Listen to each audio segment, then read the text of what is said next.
Jinwoo finally got his hands on the legendary elixir of life to save his mom. And as if that wasn't enough, he just got invited to a tournament with the strongest rank S hunters in the world. But the real question is, are they even close to his level, or are they about to get absolutely demolished? After dealing with those giant bears, Jinwoo wasted no time recruiting new shadow soldiers for his growing army. Meanwhile, outside the Red Gate, Dong-soo was pacing like a nervous dad, asking how long they'd been inside. The crew tells him it's been 3 hours out, about 3 days in there. Dong-soo immediately assumes Jinwoo's already become bear chap. He starts complaining about wasting his time and getting ready to leave, but then remembers Jinwoo isn't even part of the White Tiger. So naturally, he starts asking what the heck Jinwoo was doing there in the first place. The manager explains that Jinwoo is a friend and was just curious about the C-rank gate. He didn't think it'd be a problem to let him tag along. But of course, musclehead Dong-soo wasn't buying it. He grabs the manager and starts choking him, demanding to know what kind of prodigy he found this time. That's when the guild master steps in, grabbing Dong-soo's arm and telling him to knock it off. Dong-soo, being the drama king he is, throws shade, calling the guild master a small fish compared to himself. Baek wasn't having any of that and started flexing some terrifying energy, forcing Dong-soo to eat his word. The tension explodes. Meanwhile, poor Kim Chul is out in the snow, freezing and clearly traumatized. He stumbles across the corpses of the ice bear and assumes it must have been the ice elves because there's no way those weaklings from the rank E could have pulled that off. Back at the showdown, Jinchul steps in before anyone ends up in the hospital. He thanks the two hotheads for holding back because, let's be real, otherwise he'd be the one getting sent to the ER. Jinchul mentions testing Jinwoo's abilities 2 months ago and confirms he's just an E rank. He also insists that magical beasts killed Dong-soo's brother, but Dong-soo isn't buying, calling it a bedtime store fool. He admits he's just looking for an excuse to kill Jinwoo. Meanwhile, Kim Chul finally stumbles across the rank E group. He's shocked to see them living it up, food and gear, while he's out here losing his whole team to poor resources. He starts flipping out, accusing them of hiding all that stuff from him. In the middle of his meltdown, Kim Chul decides the high-ranking mage must have joined Jinwoo's group because they had better survival resources. Furious, he's ready to wipe them all out, but Jinwoo shows up and casually flicks him across the area like a rag. Jinwoo calmly explains that if anyone's to blame for the mess, it's the leader who decided to split the team. To make things worse, Kim Chul had unknowingly brought trouble straight to their doorstep. Ice elves deactivate their stealth, and the bloodlust in the air is impossible to ignore. When the elf leader starts speaking, Jinwoo surprises himself by suddenly understanding their monster language. Even he's like, wait, when did I learn this? The elf leader reveals one of his subordinates found Jinwoo interesting, wanted a fight. But before the guy could even throw hands, Jinwoo decapitated in an instant. The head landed 30 feet away before anyone knew what happened. Jinwoo then moves in on the elf leader, who explains that a voice constantly orders them to kill humans. Strangely enough, that same voice doesn't command them to attack Jinwoo, meaning he's not human. Jinwoo starts piecing things together, realizing that becoming a player might have changed his status as a human. The elf leader tries to strike a deal, saying he'll spare Jinwoo's life if he hands over the human. Jinwoo obviously says nope. The leader, full of confidence, reminds Jinwoo that they're outnumbered, but Jinwoo shuts him up by summoning his shadow army, and suddenly, the odds look a lot less favorable for the elf. Chaos erupts as everyone goes into battle mode. While the elves try sniping at the escaping human, Jinwoo pulls an action movie move, catching arrows mid-air and obliterating the attackers. Jinwoo soon realizes that the elf leader, Baruka, way tougher than expected. Baruka pulls a disappearing dagger trick and nearly lands a fatal blow, but Jinwoo dodges just in time. The elf lands a powerful kick to Jinwoo's gut, but instead of flinching, Jinwoo just grins like a maniac. Out of nowhere, Jinwoo's shadow mages launch a massive fireball straight at Baruka. Meanwhile, Kim Chul finally picks himself up after that humiliating flick and charges at Jinwoo right as Baruka does the same. Of course, Jinwoo saw it coming a mile away and summoned Igor, who wasted no time planting a sword right into the rank A's gut. Even though the dude was a total jerk, he was still pretty strong, so Jinwoo decided to recruit his shadow for the squad. He named him Iron, who wasted no time making himself a nuisance to Baruka. Meanwhile, the rest of the human group was huddled behind a tree, enjoying the show like it was premium cable. Park Hee-jin couldn't help but mutter that if raids were always this chaotic, she would have picked literally any other career. Baruka, the sneaky elf, laughed and said, "One sword's not enough to handle me, huh? Let's bring 2 more into the mix." Clearly, the guy had skill, juggling 3 attackers like he was auditioning for a medieval circuit. But Iron's taunting ability kept pulling Baruka's focus, leaving him open for a sneaky slash from Jinwoo. Realizing his entire elf army had been wiped out by these shadowy nuisances didn't help his mood either. Furious, he lunged at Jinwoo, laughing at how the kid had thrown away his weapon. Cue Jinwoo activating his Thor-like skill, summoning his dagger straight into Baruka's back like it had GPS. Baruka tried to block, but his Jinwoo's weapon got obliterated. The shadows swarmed him, hitting from all angles, but somehow the guy tanked it all. That's when Jinwoo turned invisible, slipped behind him, and stuck his dagger where it hurts, announcing, "It's over." Baruka sneered, "Don't get cocky." But before he could finish, Iron was already slamming his hammer right into his face. With that final blow, they took down the boss, netting Jinwoo a mountain of XP. But Iron, hyped beyond reason, kept smashing Baruka's lifeless body until Jinwoo had to tell him to chill. The Shadow Army erupted into victory cheers, while Jinwoo made his way to the group, announcing that it was all clear. The portal opened, and the surviving hunters returned, breathing sighs of relief. Outside, Baek was holding on to the hope that Kim Chul had miraculously saved the day. His bubble popped when he saw only the low-rank hunters walk out alive. Baek grabbed Jinwoo, demanding to know what had happened. Jinwoo, clearly over it, told him to ask his guild members instead. Baek pressed on, saying 6 members had gone MIA, and he needed answered. Jinwoo, now fully done, replied, "I saved 2 of your guys. The least you can do is say thank you." Baek, realizing he'd poked the wrong bear, stammered an apology. Still, his curiosity got the best of him, so he asked Park what was going on. She shrugged, saying she had no clue, except that Jinwoo had been in a foul mood ever since defeating the boss. That's when Baek realized Jinwoo wasn't your average hunter, and told his manager to recruit him for the guild no matter what. Meanwhile, Jinwoo was frustrated because he couldn't extract Baruka's shadow. He tried 3 times, but the system basically told him, "Not today, bud." The next day, Jinwoo met up with Jin-Ho, who showed up dressed like a human disco ball. Before they got back to business, Jinwoo decided to stop by Yi-Han's house. The moment she hopped in the car, she greeted Jinwoo all sweet, leaving Jin-Ho absolutely stunned. And when she casually mentioned she couldn't sleep last night, Jin-Ho immediately got the wrong idea and stammered out, "You know she's underage, right?" Inside the raid, the little heir was shocked by the captain's new ability. He said he didn't remember the guy having a freaking army working for him last time, and it made everyone's job a whole lot easier. But Jin-Ho begged the boss to at least let him mine the crystals so he wouldn't feel completely useless. He got all emotional when a knight came over to bring him the minerals. Then we cut to a pitch-black room with some guy shaking like a leaf, terrified of a huge, long-haired dude telling him to stop screaming. The big guy said to calm down because his friends were just taking a nap. But the poor guys were American, and the big dude's English was terrible. So he pulled out a translator and explained he was just a human trying to go home. Meanwhile, the 2 guys headed to a steakhouse to celebrate since they'd finally finished all 19 raids in the contract. Now the little heir just needed to pass his test to become a certified guildmaster. After that,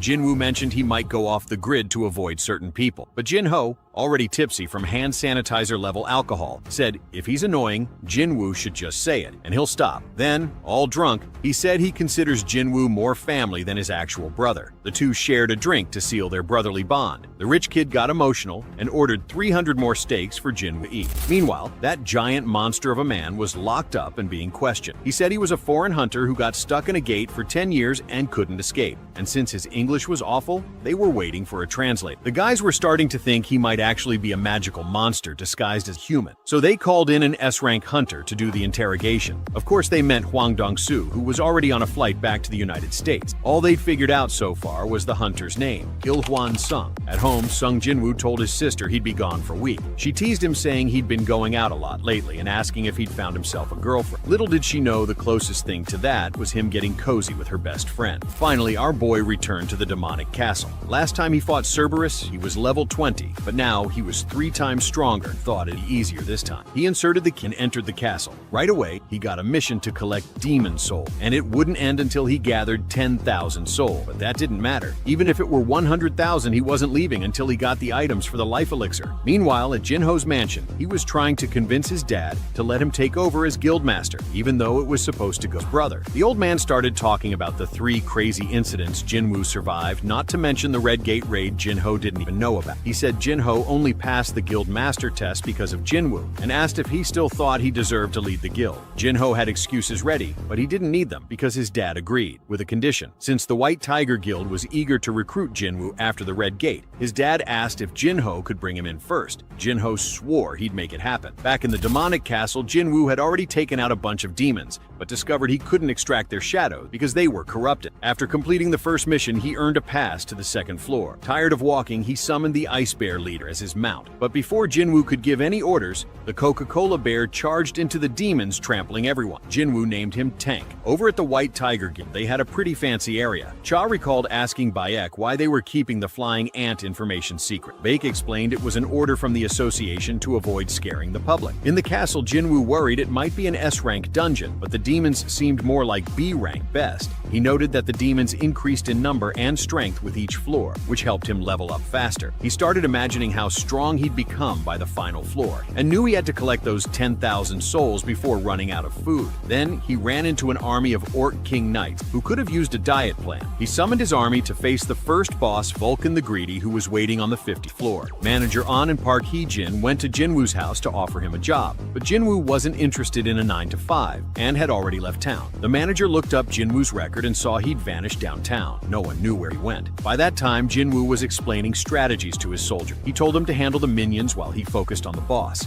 The mages started strong with explosions, Igris cleaned up the weaklings, and Jinwoo, now with higher intelligence, summoned even more shadow soldiers. He wondered how long that pastel lord would just sit there. As if on cue, the boss teleported and slammed his staff into the battlefield. Jinwoo punched him hard, sending the big guy flying across the castle. Even Jinwoo was surprised by his strength, but the boss got back up and activated buffs just like Cerberus did. Jinwoo borrowed Iron's shield to block the boss's heavy strikes. When he found an opening, he threw the shield and tried to attack from behind. But the boss predicted his move, forcing Jinwoo to use Dominator's touch to dodge. He realized the boss's glowing eyes were the weak spot. The guy moved like a super athlete, defying physics, so Jinwoo climbed a building to lure him up. Leaping into the smoke, he delivered a precise slash to the boss's carotid artery. It's clear our boy has a thing for chopping heads. Another one for his collection. At the interrogation, Dong-soo walked in, calling the emo guy a monster. Il-hwan said he wasn't and offered to take a DNA test if needed. Dong-soo, annoyed at being pulled from his fun, asked Il-hwan what he knew about gates and magical beasts. Il-hwan said their knowledge was just the tip of the iceberg and warned that a catastrophic power had awakened. He said his mission was to stop it, but Dong-soo wasn't buying it and joked that Il-hwan must have been drinking motor oil to spout such nonsense. Il-hwan warned that their hunter army wouldn't be enough and that not even their flashy S-rank hunters could stop what was coming. But now, things are about to get spicy, my friend. Dong-soo finds out that the monster has a wife and 2 kids, and when he mentions the name of the son, Sung Jinwoo, he gives a death glare that could freeze hell over. The bald bastard grins and says his son is already a thing of the past. He adds that if Il-hwan wants to say anything, he'll have to wait until they meet in hell. That was it. The dad was done playing around. Back in the demonic castle, Jinwoo and his squad were wrecking the place. He asked if that horned boss was impressed by the strength of his soldiers,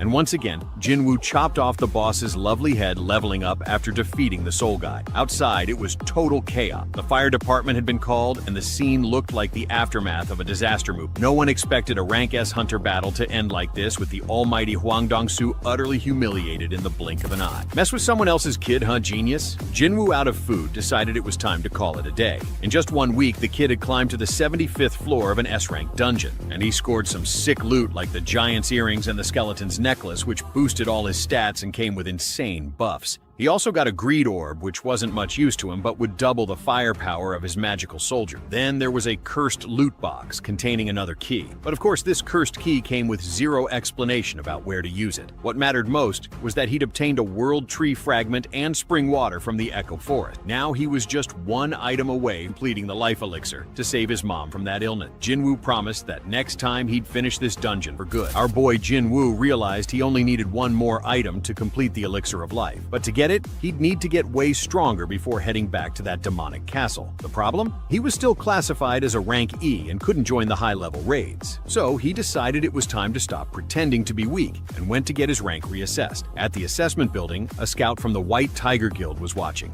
hoping to find some talent to recruit. But all he saw were weaklings, until Jinwoo walked in. That's when he froze and called the guild master immediately. Even Bayek was surprised when he heard Jinwoo came to reassess his rank. While waiting in line, some nervous newbie was sweating bullets, terrified of getting a low rank and not being able to pay his bills. Another guy tried to calm him down, saying, "Relax, bro. If you at least hit rank D, those smaller guild scouts will be all over you." Finally, it was Jinwoo's turn. Inside, he handed over his info: social security, mom's credit card, Bitcoin wallet password, the whole deal. The lady at the desk joked, "Another frustrated rank E who can't accept he's a loser, huh?" She told him to place his hand on the black crystal, but when he did, the machine threw an error. She thought it was just a glitch and tried again, but it failed a second time. Starting to freak out, she called her boss, who came in to run the assessment himself. And guess what? Error again. That's when the guy started trembling, because he realized it wasn't the machine. It was Jin Woo. His bow hour level was off the charts. The boss whispered, "This kid's one of the top 10 in the country. He's a rank S." Meanwhile, in a nearby park, Woo Jin-chul was chatting with a red-haired nerd about the mysterious hunter who helped at Red Gate. Jin-chul swore it wasn't Huang Dan-su, even though some people thought it was. Choi, curious as ever, asked,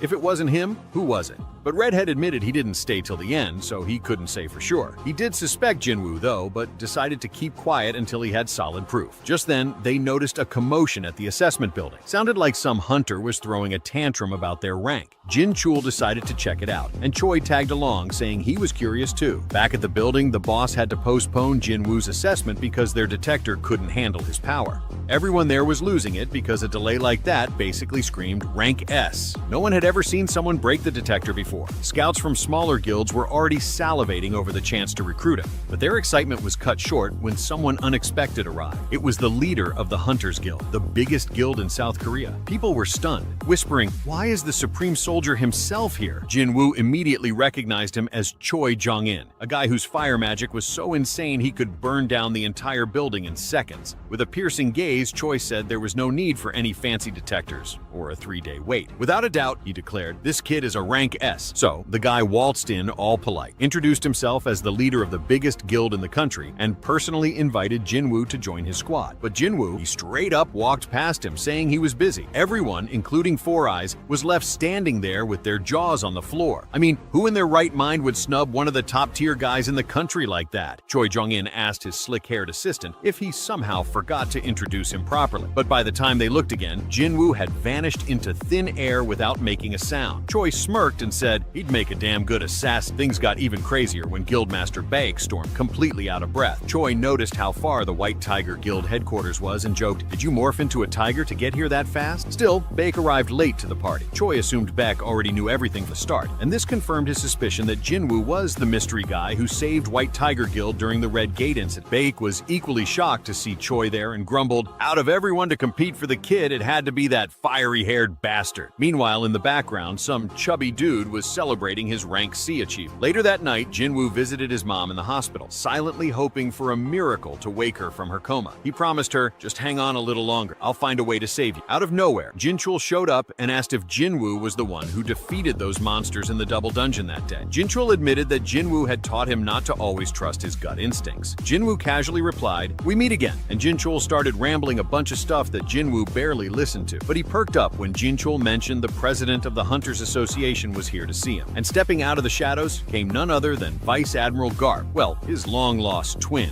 seriously, if this guy isn't Garp's twin, I'll eat my hat. The old dude introduced himself as Go Gun-hee and invited Jinwoo for a chat. He congratulated him on becoming a rank S hunter and said there was no need to wait for the reassessment because everyone already knew the result. The old man admitted that the Hunters Association didn't have the fame or fat paychecks of big guild. He explained that their top guy, Director Wu, was only a rank A hunter. Still, he told Jinwoo it would be incredible if he joined the association and promised him a prestigious position. Jinwoo was confused, so the old man broke it down. The 5 biggest guilds were constantly competing, and if Jinwoo joined one of them, it'd tip the balance of power. That's why he was inviting him to join the association, a neutral 6th power that kept the balance in check. Jinwoo thought it was a solid offer. It sounded like job security. Plus, he'd work under Korea's first ever rank S hunter, a total legend who didn't even look like he was pushing 80. But Jinwoo still turned him down. The president figured Jinwoo just wanted the big buck, but he was surprised when Jinwoo said he wanted to fight. "My place is in the dungeon," Jinwoo declared. His resolve so strong it left the old man moved. Jinwoo excused himself, saying his little sister was home alone waiting. The old man sighed, canceled all his plans, and told Director Wu, "Let's hit the bar." On his way out, Jinwoo muttered that he didn't accept the offer because the association mostly handled rank D and E gates. He needed to get stronger, fast, to save his mom. No time to waste. The next day, Dong-soo woke up in the hospital, completely wrecked. The deputy guildmaster asked asked him if Il-hwan Sung was really a magic beast disguised as a human. Dong-su scoffed, "Did that freak look human to you?" The deputy mentioned that HQ was tracking Il-hwan but doubted they could catch someone even America's strongest hunter couldn't handle. Dong-su vividly remembered the guy stepping on him and warning, "Stay away from my family or you'll wish for death 1,000 times over." Fueled by rage, Dong-su was already plotting his revenge. Meanwhile, Jinwoo was browsing for artifacts to boost his power, but quickly realized they were so expensive he'd have to sell both kidneys to afford half of one. He considered selling that orb of greed he picked up, but worried about explaining how a supposed rank E hunter had something that could only come from high-level gates. Then he saw a job ad hiring for a mining team and thought, well, maybe this could work. Over at the association building, the president was digging into more info about the kid. He found out that just 4 months ago, Jinwoo looked like a total rookie. The guy was impressed that Jinwoo had survived for so long before awakening, considering he used to get clapped by even the weakest goblins.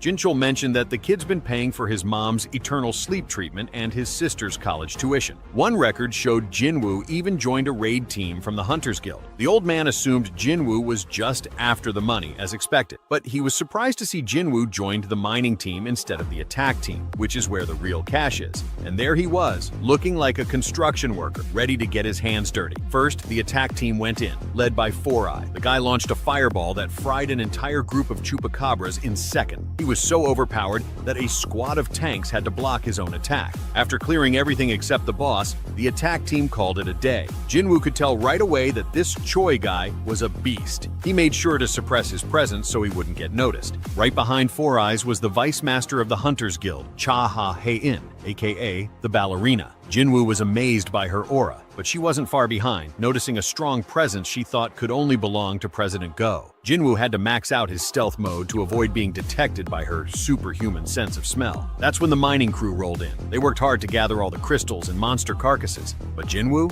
he only had eyes for the dungeon boss. The boss radiated power even greater than Vulcan or Metis from the Demon Castle. Jinwoo couldn't wait to go one-on-one with this rank A beast. Out of nowhere, he overheard the crew gossiping about how they brought a rank E to work. Meanwhile, some wannabe tough guy bumped into him trying to flex, but one icy glare from Jinwoo made the dude nearly wet himself. Everyone started questioning if this guy was really a rank E because he looked way too strong for that. When it was time for a break, the whole crew rushed off to eat. But not Jinwoo. He kept mining, saying he was almost done. Once he was finally alone, he bolted straight into the dungeon at full speed. He figured he had an hour-long break, which was plenty of time to sneak a peek at the boss. Jinwoo knew he couldn't kill the monster because that would close the portal and cost the Hunters Guild a fortune, but he just couldn't resist the temptation. He had already summoned his dagger when Cha caught him red-handed. She asked, "What the hell are you doing here?" And the boy was so surprised that he couldn't even respond. Then he went all off the chain and said he got lost and ended up here by accident. She told him to back off because this was the boss's room, and Jinwoo realized she was seriously strong for catching him off guard.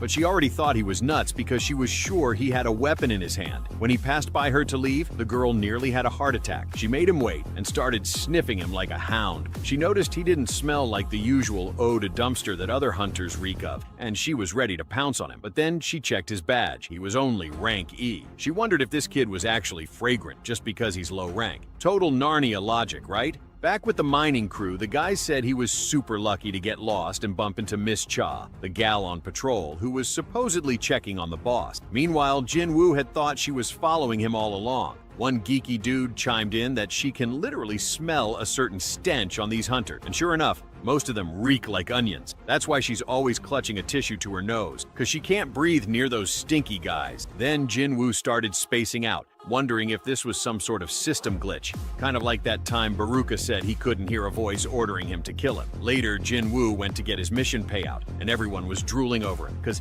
thanks to the boss, they wrapped up the job 2 hours early, like a human excavator. The boss was so impressed, he even asked if Jinwoo wanted to work for him, promising to take really good care of him. Jinwoo thanked him, but said he had other gigs lined up. Then the boss asked if he'd join tomorrow's raid. The kid was shocked that the hunters were pulling another rank A raid the next day. Only this time they're rolling with the backup team, and they're probably the only guild in Korea that can split their squad into 2 teams to close Rank A portals. Jinwoo even asked what time he needed to show up tomorrow. The boss got all hyped and said he'd even double his salary, which is more than fair for someone working for $5, right? That night, the Hunter Cha called the guild to ask about a guy named Sung Jinwoo who'd been in the mining crew. She said he must have gone off the rails, claiming he got lost earlier, and she was worried he might be a spy from another guild. But we all know she was really just trying to stalk our hero, right? And she freaked out when the boss mentioned that Master Choi had ordered research on that same guy. But the association locked his files down so no one could access them, which is super for a rank this low. The kid even tried to ask a question, but the girl hung up on him and went to bed, wondering why Jinwoo was so different, since he was the first person she'd met who actually smelled good. And here's the secret, buddy. He uses Lightning McQueen's cologne. Over at the mining crew, Jinwoo suddenly remembered his first ever raid party. Meanwhile, everyone else was calling him to lunch because the guy was basically a hero at this point. Out of nowhere, a knight from the attack squad pulled up, asking if they could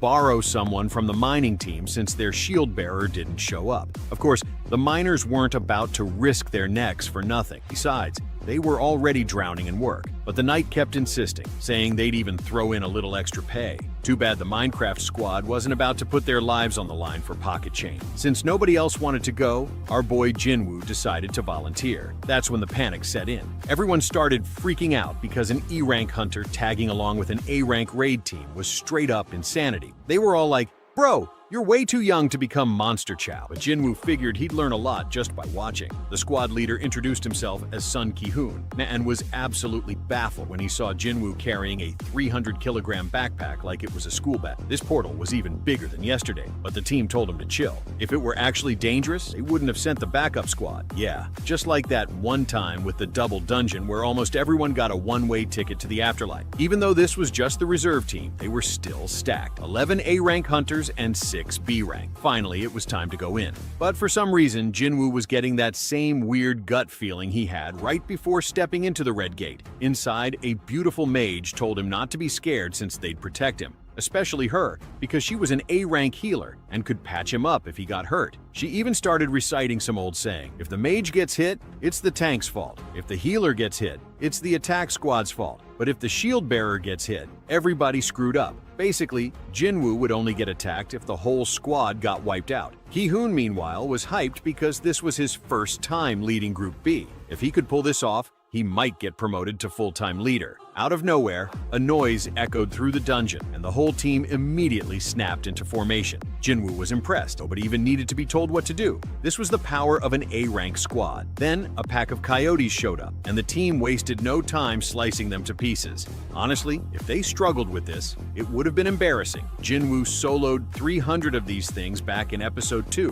while still being a total weakling. The mage told everyone to duck because she was about to light the place up, and in a flash, the big bad wolves were gone. But the squad was confused. Why the hell were coyotes inside an A-rank dungeon? They were only C-rank monsters, way too weak to be here. That's when Jinwoo noticed something strange. These weren't just any wild mutts. They had collar marks on their necks, meaning someone had domesticated. And that's when the real demons of this dungeon decided to crash the party. A whole squad of high orcs popped up, and the gang immediately started sweating bullets. One of them chucked a spear at light speed, nearly shattering the leader's shield. The orcs rushed in, and the Red Knight tried to block them, but they just used him as a stepping stone and went straight for the mages. One of them caught a fireball right in the face like it was nothing, but turns out their magic resistance was built different, so it barely left a scratch. The cat girl managed to hold one down with some magic whips, but the guy was a tank, and she could only keep him locked for 5 seconds max. The mage was like, "That's all I need," and summoned 2 massive fire soldiers to attack. Only problem?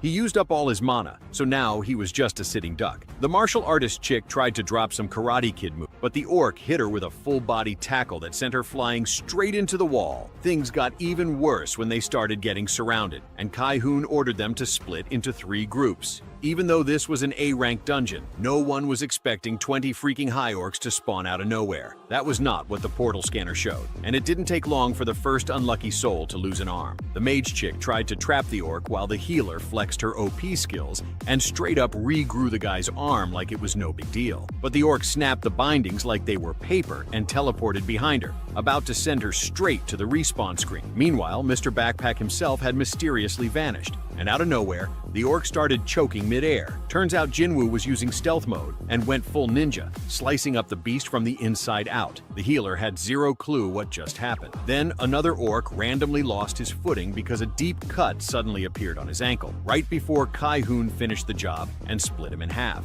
At that point, the whole squad was confused. Why was this fight suddenly so easy? That's when they realized Jinwoo was secretly weakening the orcs one by one without anyone noticing. A few of them even started sensing his presence, so he just yeeted them off the map before they could start swinging at the air like crazy people. The martial artist chick took the opportunity to body an orc with some premium-grade hands, while the leader carved through their boss like he was slicing butter. The dude hit the ground hard. As soon as the battle was over, everyone checked for injury, because as long as you were still breathing, the healers could patch you up like nothing happened. The healer reported to the leader that one of the high orcs randomly started choking out of nowhere. Ki-hoon thought it was the mage chick's doing, but she denied it. No way her skills could pull off something that wild. Then the mage suggested that if someone could do that, it'd have to be someone outside the squad. She was the only one who figured out that Jinwoo had been using stealth mode the whole time to secretly assassinate the monsters. But since she could tell he had a reason for keeping his real power under wraps, she decided to let it slide for now. After catching their breath, the squad started debating whether to retreat. After all, they barely survived fighting these high orcs, and who knows what else was lurking ahead. But Kai-hoon really wanted to finish the dungeon so he could get promoted to official squad leader. Jinwoo could tell the guy was dead set on completing the raid, but since he genuinely cared about his team's safety, he decided to pull back. The whole squad was sweating, thinking he was about to say, "Nah, let's keep going." Only one slight issue. When they tried heading back, a cursed barrier suddenly materialized, blocking their way out. They immediately turned to the mage chick like, "Yo, you got a spell for this?" She was like, "I can, but I'm gonna need time." The real issue: some ridiculously strong monster had to be the one who cast this spell. So, yeah, retreating was definitely the right move, because if they had pushed forward, they would have been wiped out for sure. But when she tried to break the barrier, she immediately started coughing up strawberry jam, and the other mages looked like they were about to pass out. When they looked back, there were 60 high orcs standing there, ready to breathe down their necks like some creeps in a dark alley. And if they almost got deleted by 20, imagine 3 times that. The squad leaders locked eyes, and the biggest orc stepped up, yelling straight into Ki-hoon's face with breath so bad it could melt steel beams. Dude was talking in monster gibberish, and obviously, no one understood a thing. But then, plot twist, the boss orc must have taken some Duolingo lessons because he suddenly switched to human language. Ki-hoon asked if he was the one who put up the magic barrier, and the guy straight up flexed, "Damn right I did. I'm none other than the great and powerful orc shaman." And then he added, "And your weak little human spells ain't got nothing on mine, so don't even bother." The shaman gave them 2 options: get obliterated now or follow him. And since they weren't complete idiots, they obviously went with option 2. Ki-hoon whispered to the squad that they'd pull a surprise attack on the boss as soon as they got close enough. Even if they couldn't take him down, it should be enough to break the barrier. Then he turned to Jinwoo and told him to run for his life the second the barrier dropped and get the real strike team over here. But Jinwoo, being Jinwoo, was like, "Yeah, and by the time they get here, you guys will already be turned into mashed potatoes." But Ki-hoon just hit him with that professional soldier mindset, saying their job was to close the portal, not to survive. That's why they get paid the big bucks. Then the healer pulled Jinwoo aside and asked him to deliver a message to her family if he made it out alive. She told him this wasn't his fight, so there was no reason for him to risk his life. But Jinwoo just took the letter and smiled. "I'll hold on to it, but I won't be needing to deliver it." Meanwhile, outside, Cha was pacing around, looking for Jinwoo, wondering if he was finally done playing Minecraft in the mining crew. The guild leader walked up to her and was like, "Hey, aren't you supposed to be off today?" She ignored him and asked if he'd seen a hunter named Sung Jinwoo around. And the second he mentioned that Jinwoo joined as a shield bearer, she froze. Inside the dungeon, the squad finally reached the boss room. And oh boy, it was straight up chaos. Hundreds of high orcs, plus a bunch of warrior-type monsters who looked like they just walked out of God of War. But the worst part? The boss himself, an absolute demon of a monster, standing there, staring them down like fresh meat and greeting them with, "Welcome, humans. I've been expecting you." The Hunter Cha was already saying that an E-rank hunter volunteering for an A-rank dungeon was straight up insanity. Now she was sure he had a weapon in the boss room yesterday.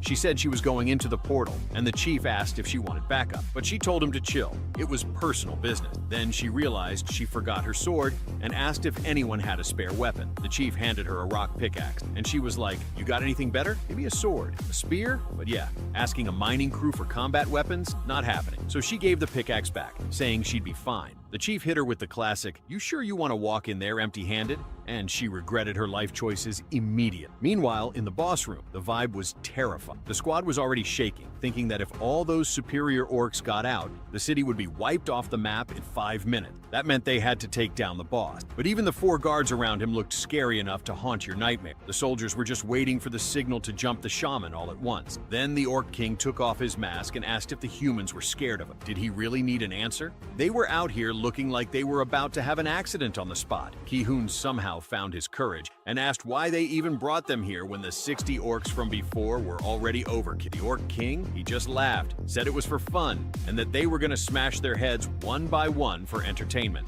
Then, mid-monologue, he suddenly noticed someone odd among the humans. Ki-hoon, meanwhile, was losing his mind, screaming that they were just that bastard's plaything. So he gave the order to attack, but nobody moved. They were so scared, they might as well have been statues. The leader decided to charge in alone, but the boss summoned a magic ice spike and launched him across the room. Then he straight up called the guy an idiot, used gravity magic, and started playing catch with his head against the ground. And just when he was about to spike him into the abyss, someone stepped in to save him. It was Jinwoo, telling that this dungeon belonged to the Hunter Guild, and he shouldn't be messing around here. But since the whole squad was about to get wiped out, he asked if he could just delete all the monsters in the room. One of the orcs tried sneaking up behind him, but this time he was the one getting bounced around like a ping pong. Jinwoo asked him, and Ki-hoon was basically begging him to save them all. The Orc King said he was pretty strong for a mere human, but he asked how long Jinwoo thought he'd last against all of them. Jinwoo said he'd never felt an energy this strong, and the boss was already feeling himself. But the kid hit him with the, "Oh yeah, this fight's gonna be brutal, just for you guys." Then he summoned his shadow army, stronger than ever. Outside the portal, Inspector Jinchul pulled up in his fancy limo, and the miners were completely lost. Slicked back hair dude wanted to know why the hell Jinwoo spent 2 days working there as a miner. He asked the chief where Jinwoo was, and at this point, that was the second time today someone had asked him that. That dude with the perma-scared face, the one who tried to intimidate Jinwoo before, said he knew something was off about that kid. Bro got scared so bad, he thought his soul was about to get evicted. Then the chief spilled the beans. Jinwoo had joined the attack squad as a volunteer tank, and Inspector Jinchul was standing there like, what in the actual hell is this kid thinking? They asked if Jinwoo had killed anyone or something, and Jinchul was like, guess we'll find out in tomorrow's headlines. Out of nowhere, a massive energy explosion nearly flattened everyone. Inside the portal, Cha was trying to figure out how Ki-hoon's team managed to take down so many superior orc, but she said that if that energy belonged to the boss, none of them were making it out alive. Back in the boss room, the Orc King was straight up clowning Jinwoo, saying he wanted to take on his mighty army with those wimpy little soldiers. Then the kid hit him with a, "Underestimate them, and y'all are getting erased." He activated Monarch's Domain, boosting his Shadow Soldier's strength by 50%.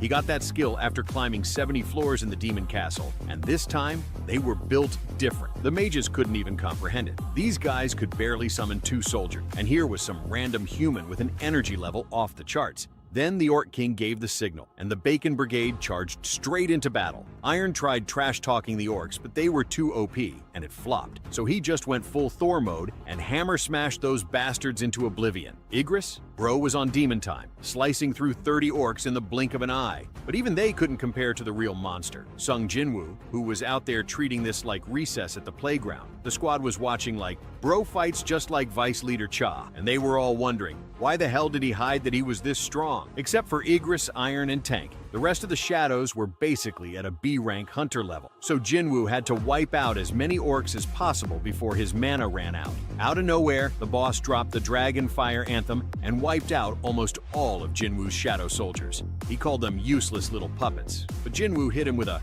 "better watch yourself, bud," because his soldiers would keep respawning as long as he had mana. The boss tried dropping an iceberg on the protagonist's head, and before Jinwoo could even react, dude was already eating a full magic combo. The Orc King screamed that he'd keep obliterating those shadows until Jinwoo's mana ran dry. Meanwhile, the weaklings were running for their lives to avoid getting caught in the crossfire. And with all that magic flying around, Jinwoo couldn't even get close to the boss. Outside, the association measured the portal level and realized it was way stronger than expected. So they ordered reinforcements ASAP. Back inside, the Orc King was dying laughing, saying the kid must be running out of mana. But who gets the last laugh, huh? Because unlike in his class change quest, here Jinwoo could chug as many mana potions as he wanted. And that's when things got real fun. Jinwoo straight up extracted the shadows from all the defeated superior orcs. Then he looked the Orc King dead in the eyes and said, "You're next, buddy."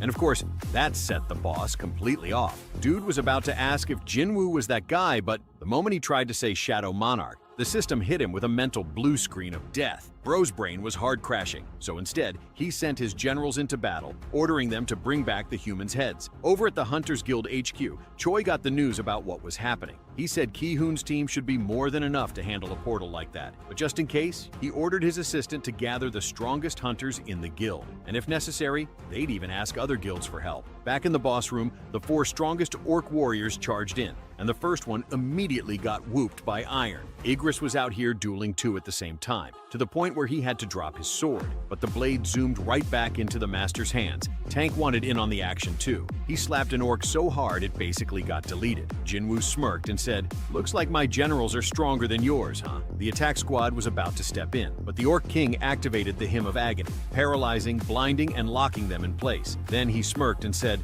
"Side characters don't belong on the main stage." And now, he was about to show everyone what happens when you mess with the Great Kargalan. He unleashed all his magic on Jinwoo, but that stuff shattered instantly. And our protagonist just smirked, saying he's immune to such weak curses. He summoned his mages to destroy that annoying iceberg, and with the Orb of Avarice, they became even stronger. A fireball pierced through the shield and exploded right in that bastard's face. And you already know that made him furious. Meanwhile, Cha arrived in the middle of the chaos, rocking her mighty pickaxe, and she couldn't believe how many soldiers Jinwoo had summoned. She sprinted over to the attack squad like, "What the hell is going on?" But even they couldn't explain it. Kargalan, on the other hand, was done playing. Dude combined 300 spells at once and vowed to crush that kid like an insect. He stomped down like a colossal titan, but Jinwoo just scoffed, saying he's got bad memories with giant enemy. Bro was just throwing salt in the wound at this point. First, the boss launched a massive fireball. Then, just for good measure, he launched 50 more. They wiped out both the shadow soldiers and the superior orc. The boss smirked and asked, "Are you starting to regret it, little human?"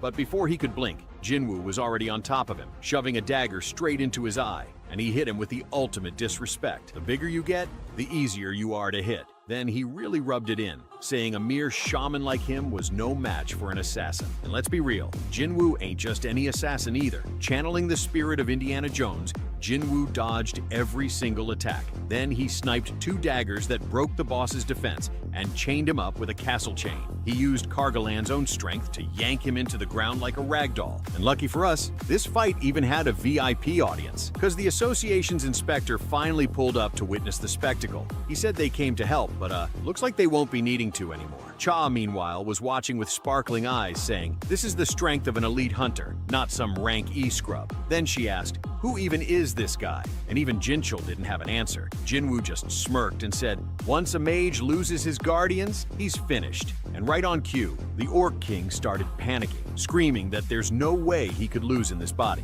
Dude started rampaging, throwing his own soldiers all over the place. But then, they slammed his face straight into the ground, and that was game over. The last thing he saw was his own former general burying a sword deep into his chest. And just like that, Jinwoo had officially cleared the dungeon boss, racking up tons of XP and a whole bunch of loot. And even though he soloed everything, he figured it wouldn't look too good if he just kept all the loot for himself. But one thing he definitely wasn't sharing: extracting the boss's shadow. And the crowd, they couldn't believe their eyes. That massive monster that had been terrorizing everyone was now kneeling before this kid. When it was time to name him, Jinwoo straight up forgot what the dude was called. So, he just went with Tusk. And this was the first time he had ever scored a Shadow Soldier with Elite Knight rank, which was more than deserved for an A-rank dungeon boss. Not to mention those superior orcs were way stronger than his usual soldiers. Jinwoo was so locked in collecting shadows that he didn't even notice Inspector Wu was standing right there. Of course, the second everyone snapped out of it, the question started flying. But the chief stepped in real quick to say that Hunter Sung Jinwoo's situation was top secret. He told everyone to keep their mouths shut about what they saw today. The assistants were going to escort him outside, and Jinchul asked everyone to cooperate and make sure his exit was low-key. But before he could leave, Ki-hoon spoke up. He said he wasn't going to ask why Jinwoo was hiding all this power. One thing was for sure: the only reason they all made it out alive was because of him. So he straight up thanked Jinwoo for saving his entire squad. And just like that, the whole crew bowed their heads in gratitude. Jinwoo suddenly remembered, oh yeah, he still had to return that healer's journal. Meanwhile, Cha really wanted to talk to him, but the mage cut in like, Vice Captain, why are you holding a pickaxe? Cha instantly turned bright red and nervously asked Jinwoo, do I look weird with this? Meanwhile, back at the Hunters Guild HQ, Chairman Choi let out a deep sigh of relief. It all worked out in the end. First, Jinwoo saved White Tiger, and now he saved them. And Choi still couldn't wrap his head around just how much power this kid had been hiding. He asked his assistant, who do you think's stronger, him or me? And the assistant just hit him with, sir, do you really think you could solo an A-rank dungeon like that? Even Choi had to admit, not a chance. So now, they had one mission: do whatever it takes to recruit that kid. Later, at a cafe, Jinwoo met up with a little heir and asked, so, how'd the negotiations with your dad go? And Jinho had to convince him to join the guild if he wanted to be the leader. Meanwhile, at the rank evaluation building, a swarm of reporters was waiting to interview some dude named Lee Min-sung. And this guy?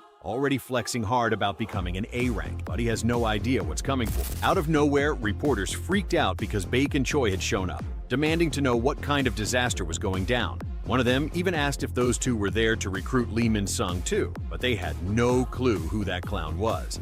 The reporters were totally disappointed, thinking they'd score an epic exclusive. Big Tiger started laughing at Four Eyes because they'd also been helped by Jinwoo, but Choi retorted that he didn't even come close to the White Tiger's red portal. He even lost a rank A recruit along the way. Still, without our boy, their Group B would have been wiped out. The two were almost about to go to war over who'd get to keep the main man. Then, out of nowhere, a bushy-haired dude popped up asking if they were fighting over Min-sung. That guy was Lim Tae-gyu, the rank S hunter and head honcho of the Reapers Guild. But the pair yelled right in his face that they couldn't care less about that dork, until young Jinwoo arrived and wondered what kind of anthill these photographers had crawled out of. I thought the news had already spread, but apparently nobody was drooling over, except for one hulking brute who blocked his way when he tried to enter the assessment building. Jinwoo said he had business with the guild, but the guy couldn't care less and told him to scram immediately. Then, out of nowhere, none other than President Go shows up, demanding to know with what authority that bodyguard was trying to kick him out. He explained that the guy was his guest and told the so-called Lee Min-sung not to forget who gave him permission to hold a conference there. So the two went in, and our kid got all heated, asking how they could mess up his debut like that. He tried to enter the guild building, but Inspector Jinchul stepped in, saying he couldn't come in because another hunter was already being evaluated, which made the kid panic and demand, who do you think you are? Is that hunter so important? The inspector, with a menacing vibe, shot back, if I told you, could you handle the consequences? Of course. After that, the kid was trembling. Back at the guild, the president announced that those two had arrived an hour early, waiting for Jinwoo, since he's the first rank S hunter in 2 years. Before the evaluation, some nerd asked about Jinwoo's skills to determine his class. He boasted he could do stuff like that, and even a little shadow trick left the nerds stunned. But the president, no dummy himself, asked if that was all he could do. The protagonist replied that plenty of people have seen his moves, so he doesn't need to hide anymore. And then everyone was truly amazed, because Jinwoo summoned his top generals and even claimed he could call in another 100. Beck even asked if that monstrous energy was coming from Jinwoo, saying it didn't compare to the first time he saw him, and now he could obliterate the entire White Tiger Guild in the blink of an eye. After securing his Rank S Hunter license, Big Tiger went to ask if the guy had a minute for a chat. The kid said he had something to handle and tried to sneak out, but both of them warned he wasn't leaving through that door. Jinwoo figured they meant they'd prepared a contract so massive he'd regret not listening. But it turned out there were 300 paparazzi filming him. At Jinha's school, she couldn't believe it. Why was her brother on TV? 10 minutes earlier, that idiot had given a speech in jutsu, claiming he'd fight monsters to protect everyone, even if he ended up in a low rank. But obviously he was lying, because he already knew he'd drop to rank A. So he was only going to work as a hunter for 2 years to earn a fortune and then vanish. Then the reporters, drooling over him, started getting calls announcing that the 10th rank S hunter had been revealed. And it took only 5 seconds for everyone to forget about that Lee Min-sung character and rush off to interview the new rank S. Meanwhile, the head honcho of the mining crew was watching the news, wondering why Mr. Sung was on TV. That big mouth guy went nuts, demanding to know what crime he'd committed, and nearly had a heart attack when he found out that Jinwoo was now the new rank S hunter in Korea. Even Joo-hee and Mr. Song, who were busy training Cha, were glued to the news. Jinho's dad announced that Jinwoo had been crowned a rank S mage, and then asked if the young heir managed to rope him into the guild. Jinwoo apologized, saying he couldn't manage it. He added that his buddy was hell-bent on starting his own guild, and even offered him a vice leader spot. His old man flashed a grin and explained he didn't set up the Yu-Jin guild just for cash. He's rolling in money, but to protect the crew. He declared that Jinwoo was approved to lead the Yu-Jin guild, giving a whole speech about counting on him to handle everything, and the young heir thanked him. But then he said he couldn't do that because he was joining his brother's guild, which his billionaire dad definitely didn't see coming. Back at the association, little Jinwoo was confused why everyone was snapping pics of him instead of little Star. Even Bayek tried to act all smart, saying he'd help him get home. But in the blink of an eye, Jinwoo vanished, and then reappeared behind the reporters. Master Choi couldn't believe a mage could be that fast, and Tiger was fuming because his eyes couldn't even keep up. He then declared that the new Sung Jinwoo is definitely stronger than both. The kid Jinwoo strolled into a fancy gear shop to buy fireproof equipment and asked the owner if it was safe to stash such valuable items behind just a pane of glass. The Four Eyes guy, all cocky, said that glass could take a punch from a rank A hunter. If Jinwoo could break a pane, he'd get all the loot. Just a light tap from him had the dude shaking in his boots, mumbling he was only messing around. But he was clearly freaked out because that one tap nearly shattered the glass. Jinwoo then asked the price of a dagger and was shocked to learn it was 30 million, even though it was weaker than the blue Kasaka dagger. When he asked about the dagger he'd bought from the system store, he almost lost it when the guy said it cost 100 million. Later that night, Bak was deep in thought, saying with his tiger-like vision, he was sure Jinwoo was weaker than him in that red portal incident. But now our kid's having a field day at his place. He and his sister barely get a minute of peace because reporters had even pitched a tent outside his house just to interview the kid. Suddenly, someone rings the doorbell and he opens it with blood in his eyes, but it's just the little heir camping at his place. After the two crash, our protagonist sneaks out, warning that someone might tail his sister while he's gone. So he plants a superior orc in her shadow as a guard and scatters extra shadow clones around the neighborhood, playing Dark Knight Vigilante. Then he grabs a lift with Jinho to the demon castle. This time he's way stronger than before. But now he's been handed an even tougher mission: defeat the demon monarch. There were some goat suckers roaming about, so he decided to leave that greed orb with Tusk. If the beast was already strong before, imagine now that his powers doubled. He hurled a wicked fireball that obliterated not only that titan, but everything in its path. Meanwhile, Jinho's dad ended up in the hospital, sleeping for 2 whole days, with the doc saying he might have eternal sleep syndrome, the same disease that took Jinwoo's mom. Now things really hit rock bottom, boss. Back in Japan, 2 hunters spotted a giant flying ant. At the demon castle, Jinwoo's shadow storage capacity had skyrocketed, and he lamented that if he could extract demon shadow, he'd have an enormous army. So he split his soldiers into 6 teams to speed things up, ordering them to wipe out any enemy they see and shout out when they find the next floor access permit. Soon he realized his mana was draining way too fast and discovered some cranky knights were even taking out their own general. Then it was time for Daddy to step in.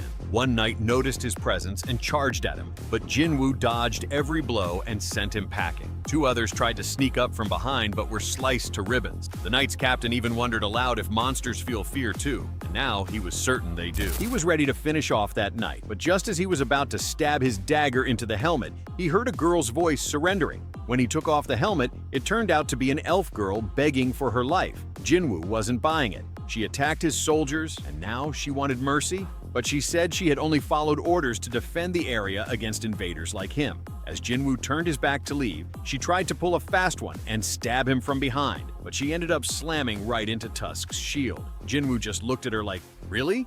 That's your plan?" She immediately started groveling again, apologizing nonstop. Jinwoo asked if she could get him the entry permit, and she said her family protects it. If he escorted her home, she could get him one. But could he really trust her? She swore on her life that she wasn't lying. Jinwoo shrugged and said that if she got him the permit, he wouldn't have to wreck the place. Then he asked who the hell she was. Meanwhile, on an island far away, a man was getting eaten alive by a giant ant, and another guy standing nearby didn't last much longer. And now things just got worse, because the ants learned how to fly. Back in Demon Castle, the elf girl introduced herself as Princess Essel of the Reindeer clan. But Jinwoo didn't care about fancy title. He wanted to know if she heard voices in her head telling her to wipe out human. She said no, but she did hear a voice telling her to protect this place ever since they arrived. Apparently, her people used to live in the demon world, but somehow ended up here. When Jinwoo asked why they were preparing for war, she suddenly froze, her brain short-circuiting. Then she barely managed to say that their enemies were so powerful that the entire demon race had to unite against them. But before she could reveal more, some mysterious force cut off her speech, saying Jinwoo was asking too many questions. And just like that,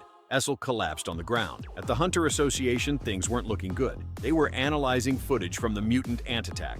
294 civilians wiped out. 6 hunters sent to help, also gone. And the worst part? The island that got attacked was 150 kilometers from Jeju. If these ants can fly this far, it's only a matter of time before they start attacking everywhere. South Korea couldn't handle this alone, so they had no choice but to ask for reinforcements from other countries. Back at Demon Castle, Essel finally woke up, apologizing for passing out. Jinwoo just asked if they were there yet. She pointed ahead. Her family's castle was just around the corner. When they arrived, her father immediately panicked. He demanded to know who the hell this monster was that she had brought home. Essel tried to explain that Jinwoo was just a guest, but her father wasn't having it. He didn't trust someone who showed up with an entire army. Without hesitation, he ordered his knights to take Jinwoo down. But Jinwoo remained calm as ever and told him he just wanted the entry permit. The king suddenly realized who he was dealing with. This was the same man who annihilated Vulcan and Metis like it was nothing. There was no way they could defeat him. So, with no other choice, the king handed over the permit and told him to leave. But then, Jinwoo dropped a bombshell. He was taking the princess with him. Before the king could lose his mind, Jinwoo clarified that he only needed her to find the other permits. He promised to protect her, and after a lot of hesitation, the king finally agreed. Outside the castle, Jinwoo kept wiping the floor with those demon knights. He also noticed that Igris and Tank were getting stronger by the minute. Essel warned him that the monsters on the upper floors were on a whole different level compared to the ones they'd fought so far. But Jinwoo just told her not to worry, saying that none of these so-called noble clans stood a chance against him. That's when Essel straight up asked why he let her family live. And Jinwoo, without hesitation, hit her with the most unexpected answer, "Because I like you." Boom! Instant heart attack. Her brain short-circuited, and her soul nearly left her body. But before she could start daydreaming about their future, Jinwoo casually told her she could go home now since all he really needed was the locations of the permits. He warned her that the upcoming battles would be way tougher, so it was too dangerous for her to stick around. And just like that, her heart shattered into a million pieces. She asked if she was useless to him now, but Jinwoo reassured her that she had already helped a lot. Still, she begged him to let her stay and watch him fight. She needed to see it for herself. Jinwoo sighed, realizing he had no choice, and told her not to fall behind. And she wasn't exaggerating. Even Jinwoo admitted that the fights were 90 times harder than before. But did that stop him? Nah. He still dragged those monsters' faces through the dirt like they were nothing. Meanwhile, over at the Hunters Guild, Four Eyes and Cha just received an urgent request from the association. They were needed for a mission against the mutant ants. And apparently, another rank S guild leader was coming to help as well. Back at the Demon Castle, Jinwoo and Essel finally reached the 100th floor, the final boss room. And just as Essel opened her mouth to say, looks empty, a giant dragon blasted through the ceiling, lightning everywhere. The place was getting obliterated, and riding on top of that terrifying wyvern was none other than Baron, the Demon King. Even Jinwoo felt that this was going to be a problem. Andacil? Bro, she was seconds away from a full-blown panic attack. To make things worse, the dude could fly. Then, before anyone could react, Baran hit them with some Naruto-level Edo Tensei and started summoning an army of demons. Jinwoo wasn't expecting that many enemies, so he countered immediately by calling in his shadow army. The battlefield was pure chaos. Tusk nuked the entire field with a fire tsunami, taking out 300 demons in one go. Essel was in total shock, struggling to decide whose side she should be on. Should she fight for the king of all demons, or for the overpowered invader who just steamrolled his way here? Before she could make a choice, Baran unleashed a Kamehameha from the sky, nuking everything in sight. Shadow soldiers were getting erased left and right, and Essel was about to be next. But at the last possible second, Jinwoo swooped in and saved her like it was a superhero movie. That's when he realized these weren't normal lightning bolts. They paralyzed anyone who got hit. And if he didn't find a way around it, his soldiers would disappear and his mana would run out. So he activated stealth mode, went full speed, and tried to slice that dragon's wings off. But Baran blocked it, then countered with a brutal attack, sending Jinwoo crashing into the ground like a meteor. Jinwoo barely dodged another point-blank lightning blast, knowing full well that if one of those hit him, even plot armor wouldn't save him. So he called in Tusk, who, thanks to the Orb of Avarice, overpowered Baran's attack. And just like that, Jinwoo saw his chance. One clean swing, and the wyvern's head joined his growing collection. Now that Baran was finally on the ground, Jinwoo cracked his neck and said, "Took you long enough. My neck was starting to hurt from looking up. It's time to throw hands." Meanwhile, back at the Hunter Association, President Go was meeting with the Bakken Guild, led by Ryuji Koto, aka the second strongest hunter in all of Asia. They thanked him for agreeing to help with the mutant ant invasion. Then, one of the assistants explained the plan. First, they revealed that ants only live for about a year, so if they could kill the queen, then the entire colony would naturally die off within a year. Ryuji then announced that 11 rank S hunters from his guild, including himself, would engage the ants directly, keeping them distracted while South Korea's hunters focused on taking out the queen. Even the president was caught off guard by how crazy that plan was. But with everything settled, they got to work finalizing the mission details. At the Demon Castle, it was like World War III out there. Tusk was blocking the Demon King's beams while the crew went at him like a pack of wild dogs. Iron got sworded right in the forehead, and Igris got tossed aside. Jinwoo even tried to ambush that punk, but he got blocked and nearly had his head crushed. Then Tusk grabbed the big sword, Jinwoo sliced Baran's arm, and everyone jumped in. But that bastard unleashed an area attack that wiped out all the shadows and left our kid out of mana. No worries though, he's been flying solo in battle his whole life. He was trading blows with that fearsome Demon King, and it was the first time Jinwoo faced someone stronger than him.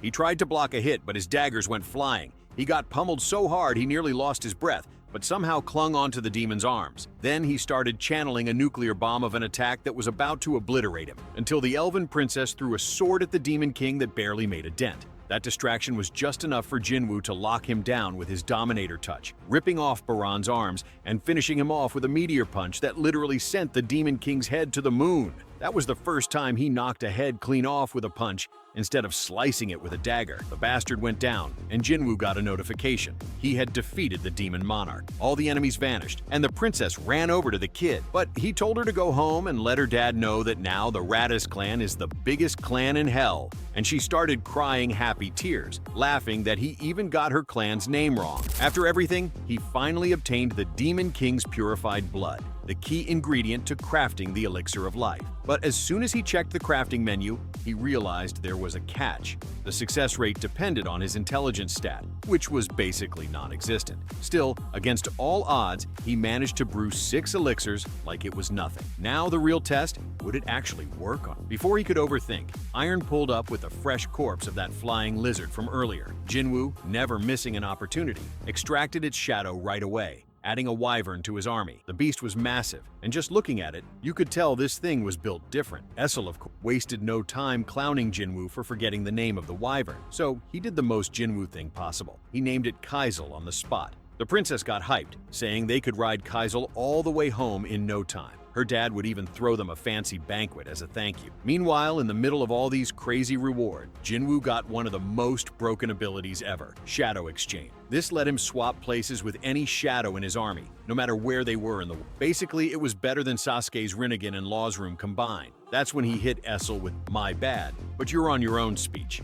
Her castle was 20 floors below, and that was way too far just to eat some fancy dinner. She was this close to confessing her feeling, but before she could, Jinwoo had already swapped places with one of his knights and teleported straight to a back alley in his own neighborhood. And because being flashy is in his DNA, he summoned Kaisel and flew home in the most dramatic way possible. Meanwhile, at the Hunter Association, President Go and the inspectors were cooking up a strategy to wipe out the mutant ants. They discovered that these bugs communicate through sound waves, so Ryuji Goto was planning to jam their signal, making it way easier to take down the queen and her guards. Elsewhere, at a sketchy bar, Baek was drowning in booze with a retired rank S healer, Min Byung-gu. This guy could heal just about anything, but when Baek asked if he was really not going to help with Jeju, Byung-gu shut him down instantly. He had zero interest in going back to that bloodbath. Baek didn't even try to convince him. Instead, he just said goodbye, knowing this might be his last mission. Byung-gu admitted he hated seeing so much blood, which is why he retired from hunting to become a teacher.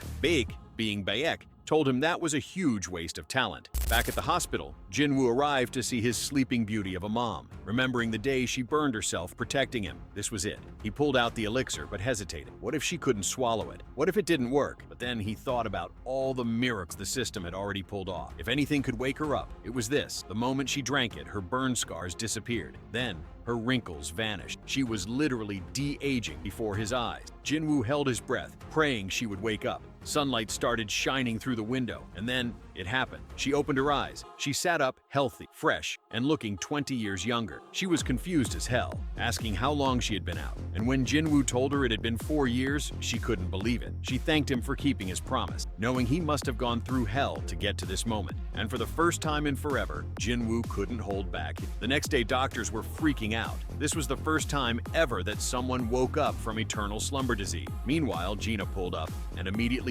burst into tears. Her mom was finally back, and Jinwoo was proud as hell that all his suffering finally paid off. At the press conference, President Go was on live TV, announcing the upcoming operation against the mutant ants. The Korean Hunters Association announced that 10 rank S hunters from Japan would be joining the fight, while the rank A and lower hunters would stay behind to protect the country. Meanwhile, Min Byung-gu, the rank S healer, started reminiscing about the time he went drinking with Baek and that one friend who became history. Back at Jinwoo's house, his little sister had turned the place into a disaster zone, and their mom, who literally just woke up from a 4-year coma, was already cleaning up. At this point, she probably wished she had stayed asleep. She found a family photo and remembered that their dad pulled the classic going out for cigarettes move and never came back. She saw the news about Jinwoo becoming a hunter like his father, and just as Gina was flexing about almost becoming a doctor, Jinwoo got a call. At the association, President Go and Inspector Jinchul were discussing why the hell Thomas Andre, the strongest hunter in America, was in South Korea. Was he here to help with the ants, or just taking a vacation?